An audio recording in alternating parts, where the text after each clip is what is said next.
All right, fellas, quiet down, will you? Quiet down. I want you to listen to this. That's splendid. Meeting's underway again. Comrades, I don't need to tell you that the Un-American Activities Committee is becoming a danger to us. The hearings it's conducting in Washington are bad counter-propaganda. Moscow has ordered a nationwide campaign, and you division leaders of the Pittsburgh branch are to pass this on to your members. All communists are to spread the word that the Un-American Activities Committee is a group of fat-headed politicians whose only aim is to crash the headlines. We want them laughed at, ridiculed. If we start the ball rolling, there are plenty of big-mouth suckers in this country who'll do the rest. You know, there's one thing that bothers me.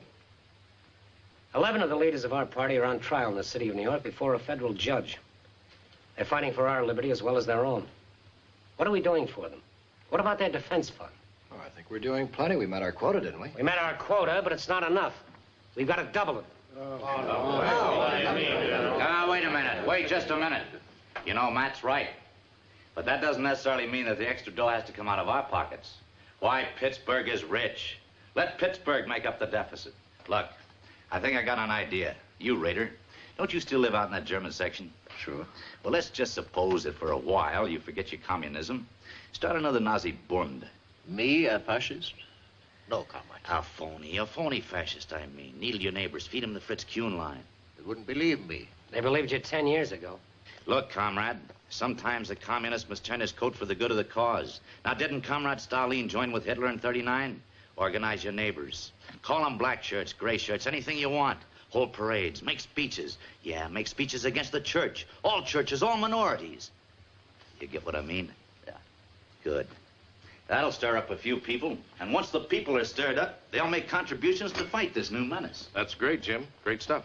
Yeah, look, Clyde, why can't we rent an auditorium and put on a big rally? Get some top speakers, you know, top speakers that'll really draw. Maybe a couple of those sacred cows. Let them howl their heads off about the rape of the First Amendment. Sounds good to me. Better send a note to our cultural division. Tell them we need a brace of pinko chumps for a front. Why, we'll pack the hall at $5 a throw. Great idea, John. All right, men. Now Clyde Garson's got good news for you. Comrades, I want to prepare you for the fact that any day the North Koreans may cross the 38th parallel and invade South Korea. The first step in our march to victory. When that happens, we put on a new front. We won't talk like communists then. We'll be worried citizens. Worried about the administration. Finding fault with our military leaders. Whispering in every ear about the terrible power of the Soviet. Spreading doubt, fear, defeatism. That'll be our job, comrades. To soften up the people. To moralize them. Weaken the will of America to fight.